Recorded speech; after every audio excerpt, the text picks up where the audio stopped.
الحمد لله يستعينه واستغفره ونعوذ بالله من شرور أنفسنا ومن سيئات أعمالنا من يهده الله فلا مضل له ومن يضلله فلا هادي له ونشهد أن لا إله إلا الله وحده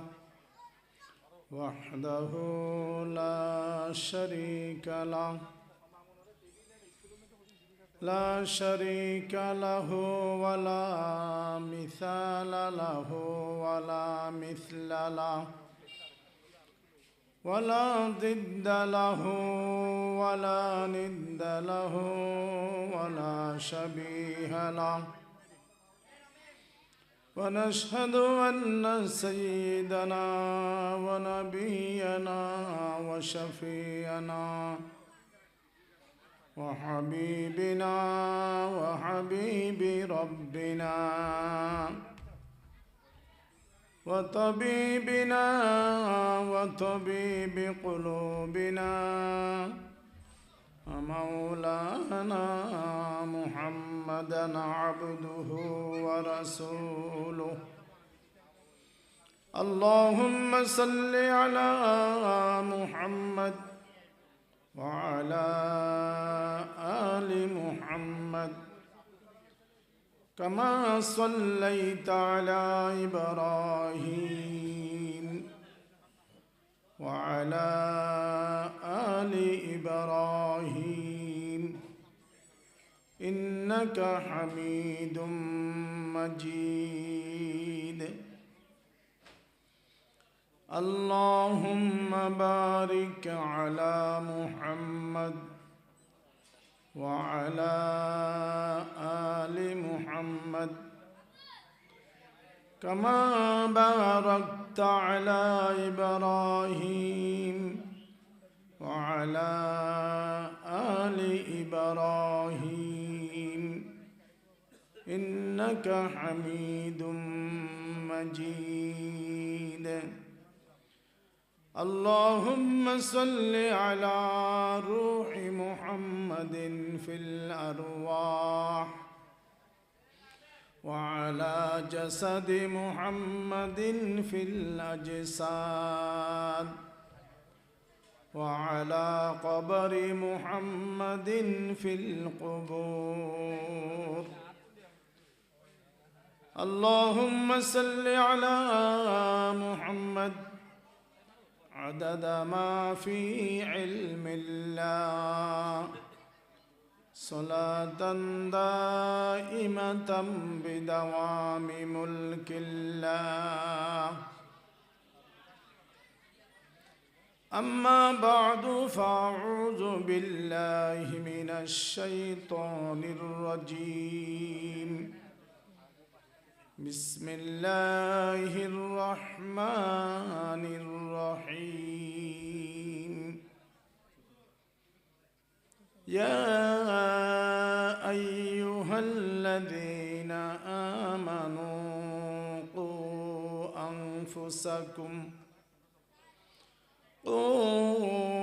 أنفسكم وأهليكم نارا وقودها الناس والحجارة عليها ملائكة غلاظ شداد لا يعصون الله ما أمرهم ويفعلون ما يؤمرون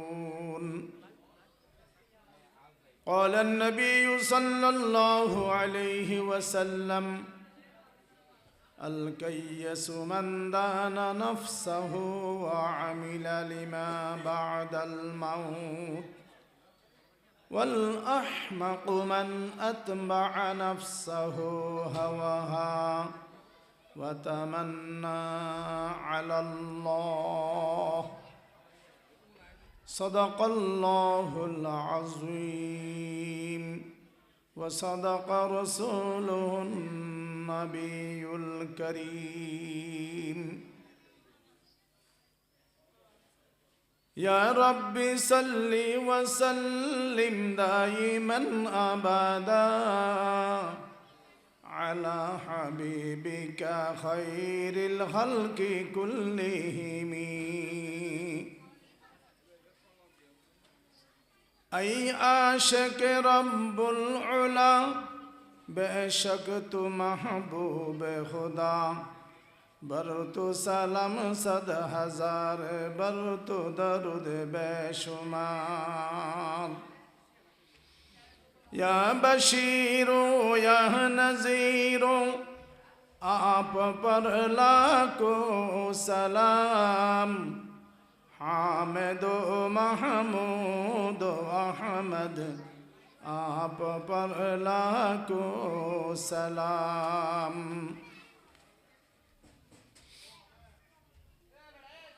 সম্মানিত সভাপতি সাহেব, মঞ্চে উপস্থিত বেরাদারান ইসলাম, মুরব্বিয়ান এজাম, পর্দা নশীর মা ও বোনেরা, খুতবা এবং দরুদ শরীফের পরে আমি বরকতের জন্য কোরআন মজিদ ফুরকান হামিদ থেকে একটা আয়াত শরীফ তিলাওয়াত করেছি। এর সাথে সাথে আকাই নামদার তাজেদার মদিনা সরদার দো জাহান হাবিব কিবরিয়া মুহাম্মদুর রাসূলুল্লাহ সাল্লাল্লাহু আলাইহি ওয়াসাল্লামের পবিত্র বাণী সমূহ থেকে সংক্ষেপ একটা হাদিস শরীফ তিলাওয়াত করেছি।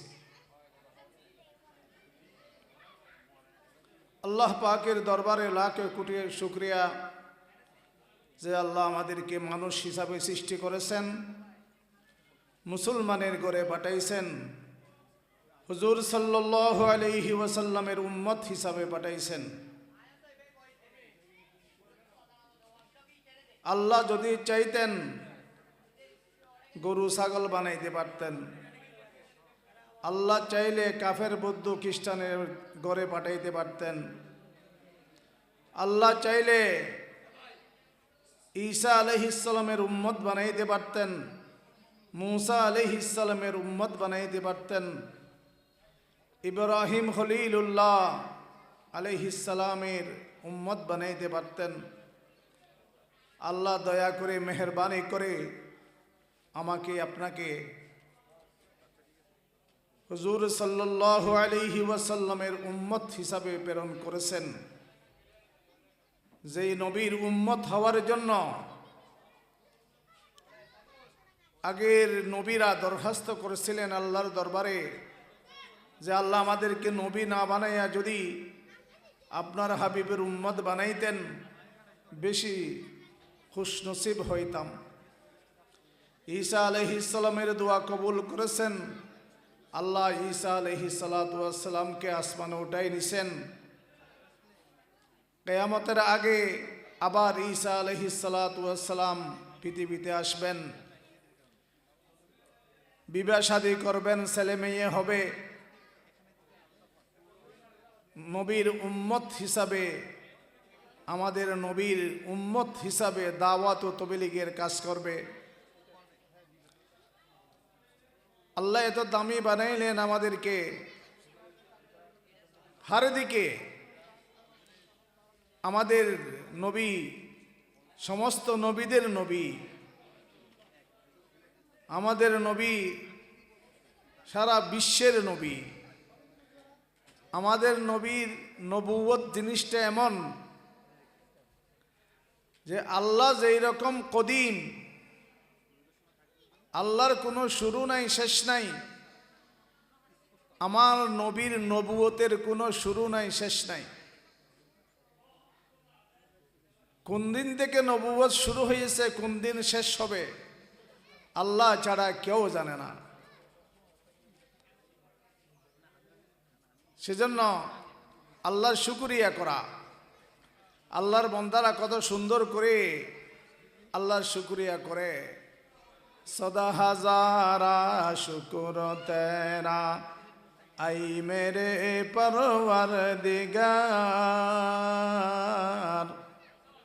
লুতুফ তেরা বেকরানো, ফজল তেরা বেশুমার। आदमी अंदादई बाजम मुसलमा कर दई, ऐ खुदा कुर्बा शुअम एहसा बर एहसा कर दई। আল্লাহর শুকরিয়া। আল্লাহ আমাদেরকে যেইভাবে নিয়ামত দিছেন, যদি দুইটা চক্ষু না দিত, চোখও যদি না দেখতাম, আমাদের কি অবস্থা হইতো? ব্রেনে কাজ না করলে পাগল, কোথায় যায় কোথায় খায় কি করে কিচ্ছু জানে না। তার মাথার একটা রগ ডিস্টার্ব হয়ে গেছে, পাগল, ব্রেনে কাজ করে না। আমার আপনার ব্রেনে কাজ করে, কত বড় দৌলত আল্লাহ দান করেছেন। বুবা মানুষ জিন্দেগিতে কথা বলতে পারে না, বুবা নিজের মনের আবেগটা প্রকাশ করতে পারে না। আর আমি আর আপনি কত সুন্দর করে নিজের মনের ভাবটা কত সুন্দর করে প্রকাশ করতে পারি। আল্লাহ তো তৌফিক দিলেন, কথা বলার শক্তি আল্লাহ দিলেন। বুবা মানুষ জিন্দেগিতে কথা বলতে পারে নাই, অন্ধ মানুষ জিন্দেগিতে কিচ্ছু দেখে নাই, পাগল মানুষ কিচ্ছু বুঝে না, হাত নাই পাও নাই, কি কষ্টেতে জিন্দেগি যায়। আর আপনার হাত আমার হাত পাও দিয়া কাজ করে কত কিছু করি। এমন একটা মানুষ আছে হাত পাও নাই, গড়ায় গড়ায় ভিক্ষা করে, কত বড় বিপদ, কত বড় বিপদ।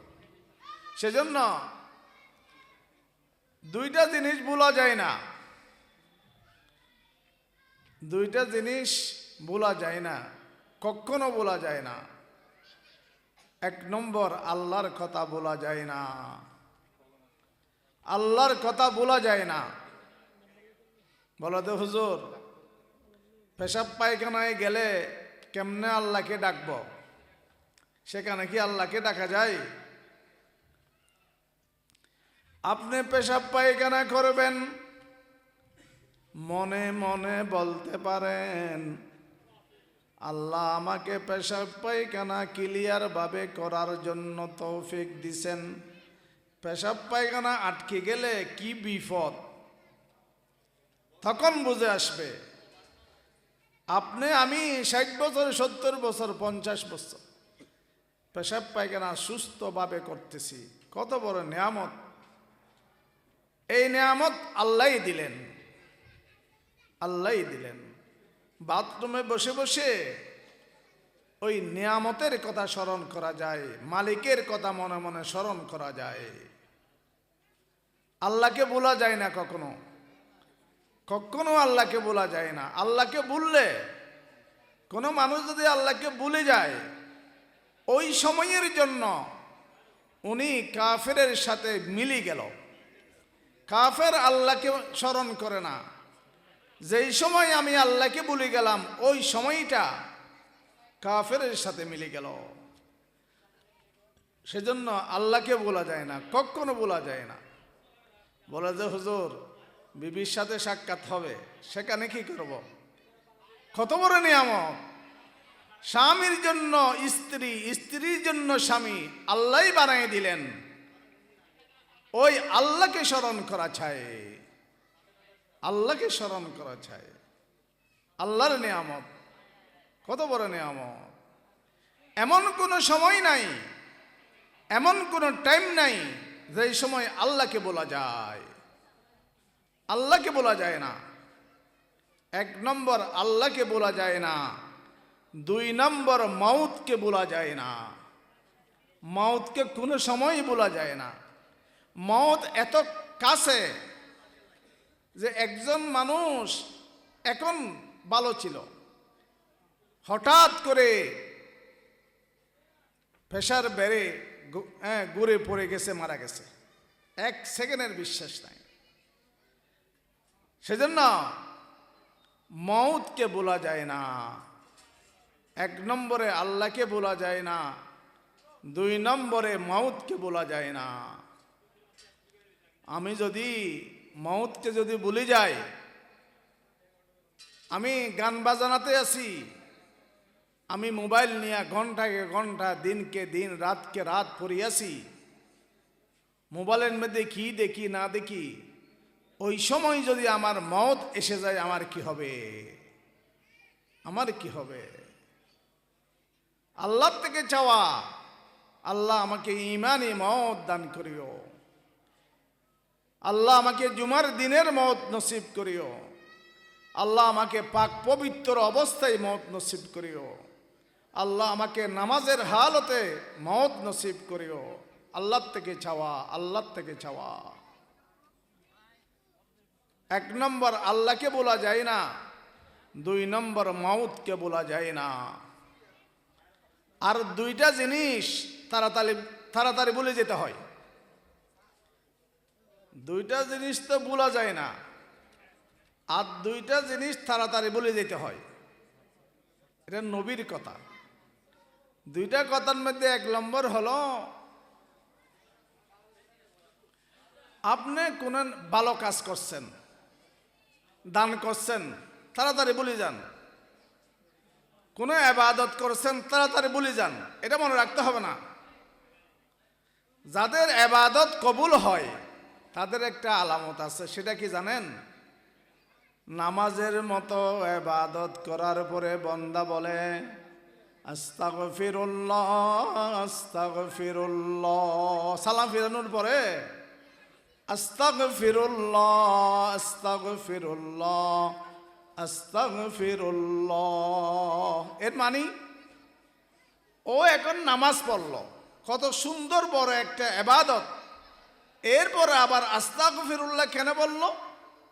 তার কারণ হলো, আল্লাহ নামাজের মতো নামাজ পড়তে পারিনি, নামাজের আদাব গুলা মানতে পারিনি, আমার সূরা কেরাতের কোনো সহি নাই, রুকু সিজদাও ভালোভাবে করতে পারিনি, যেইভাবে নামাজ পড়ার দরকার ওইভাবে পড়তে পারিনি।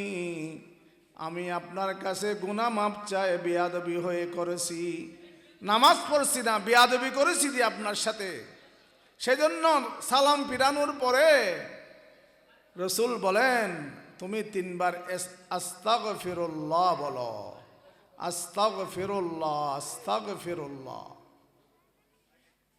এইরকম যেই কোনো একটা ইবাদত, কাউকে আপনি চা খাওয়াইছেন, কারো গরিব মানুষের বিয়াতে টাকা দিছেন, কোনো গরিবকে কম্বল দিছেন, কোনো গরিব মানুষের ঘর বাঁধি দিছেন, এইসব কথা তাড়াতাড়ি ভুলে যাওয়া চাই। শয়তান কিন্তু আমাদেরকে ভুলতে দেয় না। শয়তান আমাদের অন্তরের ভিতরে উতরায়, যাতে চায়ের দোকানে বসলে, কোনো বন্ধু বান্ধবের সাথে বসলে ওই কথাটা উল্লেখ করি। উল্লেখ করলে হয় কি, যাকে দান করলাম তার মানহানি হয়, তার সম্মানের আঘাত হয়। এইরকম দান না করা বহু ভালো, যে দান করার পরে মানুষের সামনে প্রকাশ করে। সেজন্য দুইটা জিনিস তাড়াতাড়ি ভুলে যেতে হয়। এই 4টা গুণ যদি কোনো মানুষের মধ্যে থাকে, ওই মানুষ জান্নাতি হয়ে যাবে। আল্লাহকে ভোলা যাবে না, মাউতকে ভোলা যাবে না, কোনো ইবাদত মনে রাখা যাবে না, কোনো ইবাদত মনে রাখা যাবে না, কোনো ইবাদত। হজ করছেন ভুলে যান, যাকাত দিছেন ভুলে যান, তাহাজ্জুদ পড়ছেন ভুলে যান, তাড়াতাড়ি ভুলে যান। এখন তো আমরা যদি 2-4 রাকাত তাহাজ্জুদের নামাজ পড়ি, চায়ের দোকানে যাইয়া বলি আজকে 3টা বাজে উঠছিলাম, আল্লাহ উঠাইছে, তাহাজ্জুদের নামাজ পড়ে জিকির আসর করছিলাম, শেষ হয়ে গেছে। আল্লাহ বলেন, আমার বান্দারা আমার জন্য রিজার্ভ কিছু নিয়ে আসো না, আমার জন্য রিজার্ভ কিছু নিয়ে আসো। সব তো দুনিয়ার জন্য করি আমরা, নামাজ পড়ি, রোজা রাখি, হজ করি, যাকাত দিই মানুষকে দেখাইবার জন্য। সেজন্য 2টা জিনিস ভুলে যেতে হয়। 1 নম্বরে কোনো নেক কাজ করে দান খয়রাত করে তাড়াতাড়ি ভুলে যাওয়া চাই। 2 নম্বরে কোনো মানুষ আপনাকে কষ্ট দিছে, কথা দিয়া, কোনো লেনদেন দিয়া আপনাকে কষ্ট দিছে, তাড়াতাড়ি ভুলে যান। যদি আপনাকে কেউ কষ্ট দেয় তাড়াতাড়ি ভুলে যান, তাড়াতাড়ি ভুলে যান। আমার বিষয়বস্তু দিছে, এখানে আসি দেখলাম বিষয়বস্তুটা। এই ব্যাপার আমি আয়াত শরীফ তিলাওয়াত করেছি। আল্লাহ বলেন, বান্দারা ইয়া আইয়ুহাল্লাযীনা আমানু কু আনফুসাকুম ওয়া আহলিকুম নারা। হে আমার বান্দারা, আমার জাহান্নামের আগুন থেকে তুমি নিজেই বাঁচো, তোমার পরিবারস্থ যারা আছে তাদেরকে বাঁচাও, জাহান্নাম থেকে বাঁচাও। জাহান্নামের আগুন দুনিয়ার আগুনের মতো না। জাহান্নামের আগুন দুনিয়ার আগুন থেকে কোটি কোটি কোটি গুণ বেশি তেজ। জাহান্নামের আগুন হাজার হাজার জ্বালাইয়া লাল করেছে, হাজার হাজার বছর জ্বালাইয়া সাদা করেছে, হাজার হাজার বছর জ্বালাইয়া কালো করেছে। ওই আগুন, জাহান্নামের আগুন। দুনিয়ার আগুন মানুষের শরীর জ্বালায়, আত্মা জ্বালাইতে পারে না। আর জাহান্নামের আগুন মানুষের প্রথমে আত্মাকে ধরবে, কলবকে ধরবে। আল্লাহ বলেন, আল্লাতী তাত্তালিউ আলাল আফইদা। জাহান্নামের আগুন মানুষের কলব জ্বালাবে। জাহান্নামের আগুন আল্লাহ জ্বালান, পৃথিবীর আগুন মানুষ জ্বালাই। বেষ্টম আছে না? আল্লাহর জ্বালানি, মানুষের জ্বালানি, বেষ্টম আছে। জাহান্নামের আগুন আত্মাকে জ্বালায়, কলবকে জ্বালায়। পৃথিবীর আগুন শরীরকে জ্বালাই। জাহান্নামের আগুন কত তেজ হবে! হাজার হাজার বছর, হাজার হাজার মাইল দূর থেকে ওই আগুনের গরম মানুষের গুস্ত জ্বালাই ফেলবে। এরকম গরম হবে, তেজ হবে। আল্লাহ বলেন, হে আমার বান্দারা, জাহান্নামের আগুন থেকে তুমি নিজেও বাঁচো, আর তোমার পরিবারস্থ ছেলে মেয়ে বিবি বাচ্চা সবাইকে বাঁচাও। আমরা তো বাঁচাইতে চাই না, আমরা নিজেও জাহান্নামের দিকে দৌড়তেছি, আবার ছেলে মেয়ে সবাইকে জাহান্নামের দিকে ঠেলে দিচ্ছি। আমাদের দেশে 2 প্রকারের শিক্ষা আছে। একটা শিক্ষা হলো দুনিয়াবী শিক্ষা, আরেকটা শিক্ষা হলো দ্বীনি শিক্ষা। দুনিয়াবী শিক্ষা আমরা তো বুঝি, স্কুল কলেজের লাইনে ইংরেজি শিক্ষা। আর দ্বীনি শিক্ষা, কোরআন হাদিসের শিক্ষা, ফিকহ তাফসীরের শিক্ষা, দ্বীনি শিক্ষা। এই দ্বীনি শিক্ষার দ্বারা কি হয়, ইংরেজি শিক্ষার দ্বারা কি হয়, তার সুফল কি? আপনি আপনার ছেলেকে হাফেজ বানাইছেন, আলেম বানাইছেন, আপনার ছেলে মাদ্রাসায় শিক্ষায় শিক্ষিত, আপনার ছেলে কোনো মসজিদের খতিব হবে, ইমাম হবে, অথবা কোনো মাদ্রাসার শিক্ষক হয়ে মুসলমানের ছেলে মেয়েদেরকে কোরআন শিক্ষা দিবে। আপনি যখন মারা যাবেন, আপনার ছেলে আপনাকে গোসল দিয়াইবেন, আপনার জানাজার নামাজ পড়াবেন, আপনার কবর জিয়ারত করবেন। আপনার ছেলে যত ইবাদত করবে, সব ইবাদতের সওয়াব আপনি কবরে বসে বসে পাবেন। আল্লাহ রাসূল বলেন, قال النبي صلى الله عليه وسلم إذا مات الإنسان انقطع عنه عمله إلا من ثلاث। মানুষ যখন মারা যায়, সমস্ত নেক কাজের দরজা বন্ধ হয়ে যায়, শুধু তিনটা দরজা থাকবে সওয়াব যাওয়ার জন্য কবরে। মিন সাদাকাতিন জারিয়াতিন, আল্লাহকে রাজি করার জন্য আপনি একটা রাস্তা করে দিছেন, আল্লাহকে রাজি করার জন্য আপনি মসজিদ বাঁধে দিছেন, আল্লাহকে রাজি করার জন্য, নাম হওয়ার জন্য নয়। আল্লাহকে রাজি করার জন্য একটা ব্রিজ করে দিছেন, মুসাফিরখানা করে দিছেন, কোথাও একটা টিউবওয়েল করে দিছেন, কোথাও একটা বাথরুম করে দিছেন। আপনি মারা যাওয়ার পরে আপনার কবরে সওয়াবের নাহার জারি হবে। 2 নম্বর, আপনি একজন নেককার দিনদার ছেলে মেয়ে রাখে গেছেন, ওই ছেলে মেয়ে জিন্দেগিতে যত ইবাদত করবে, নিয়ত করতে হবে না, মা বাবার জন্য নিয়ত করতে হবে না, অটোমেটিকভাবে মা বাবার কবরে সওয়াব যেতেই থাকবে। কোন ছেলে মেয়ে নামাজ পড়ে, দোয়া পড়ে, হজ করে, যাকাত দেয়, মা বাবার সওয়াবের নিয়ত করে না, নিয়ত করতে হবে না, অটোমেটিকভাবে মা বাবার কবরে সওয়াব চলে যাবে। আল্লাহ এইভাবেই রাখছেন।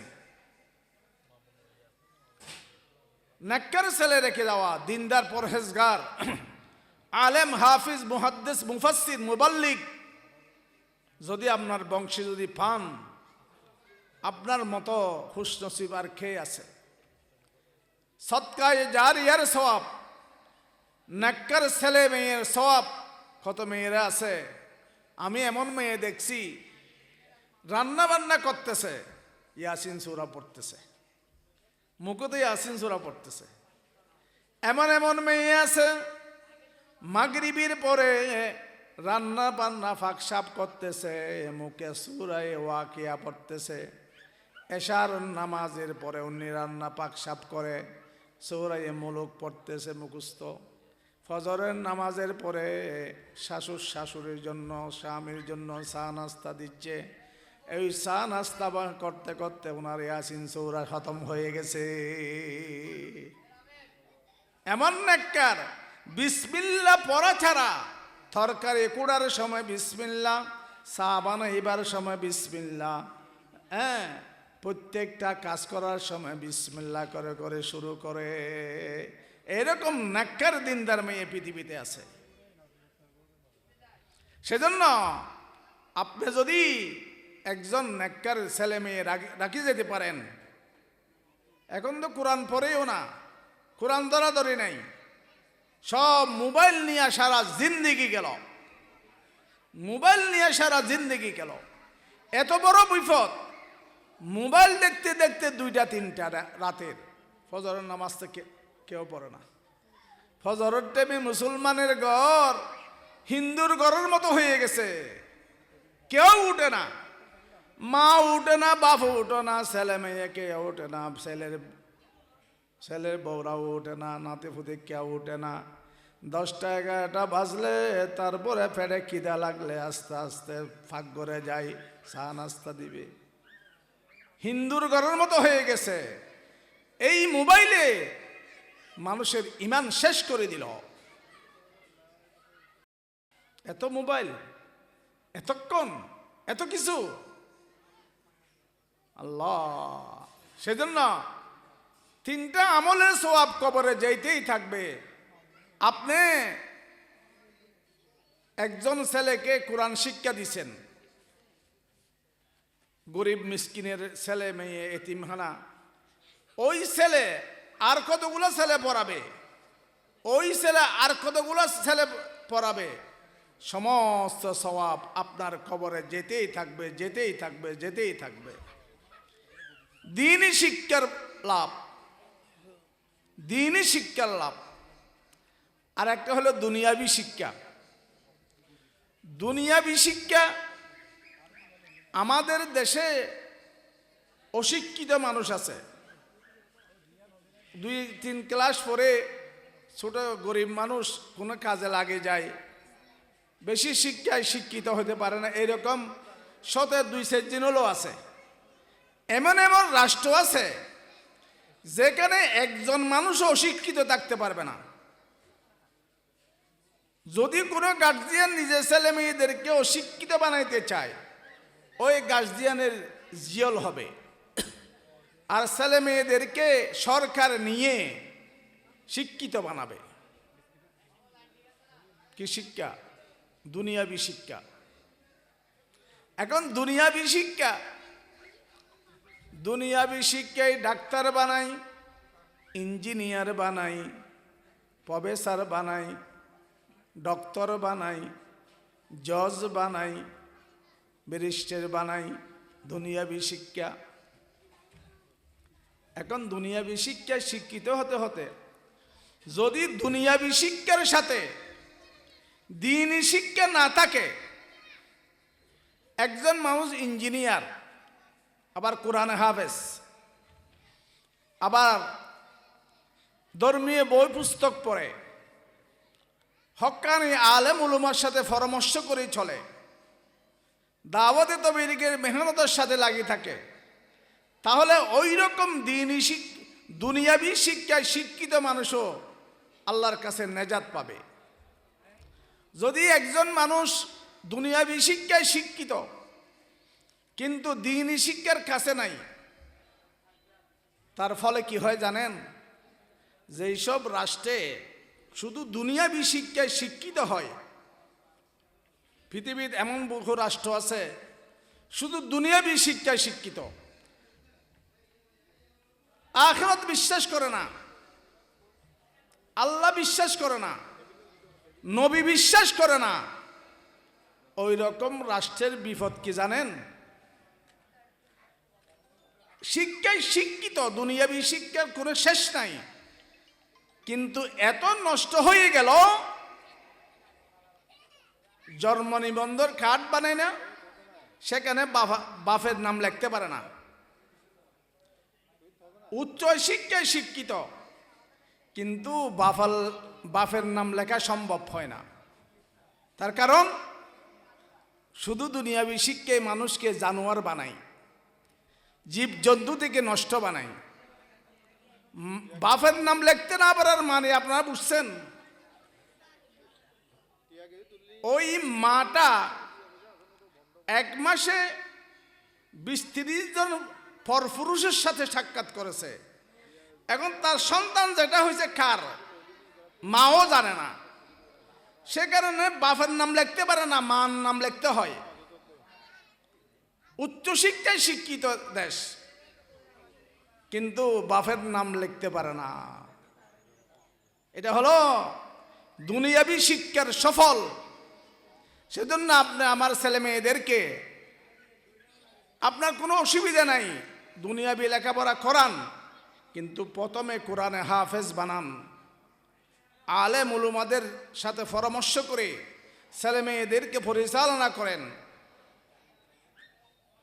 বলো তো হুজুর, আরবি শিক্ষা, দিনী শিক্ষা শিখলে ঘুষ খেতে পারে না, সুদ খেতে পারে না, ধনী হওয়া যায় না, গরিব থাকে যায়। সেজন্য মানুষ কি হয়, দুনিবে শিক্ষায় শিক্ষিত করার জন্য পাগল হয়ে যায়, দিনী শিক্ষার জন্য এত বেশি গুরুত্ব দেয় না। আপনারা কোনোদিন দেখছেন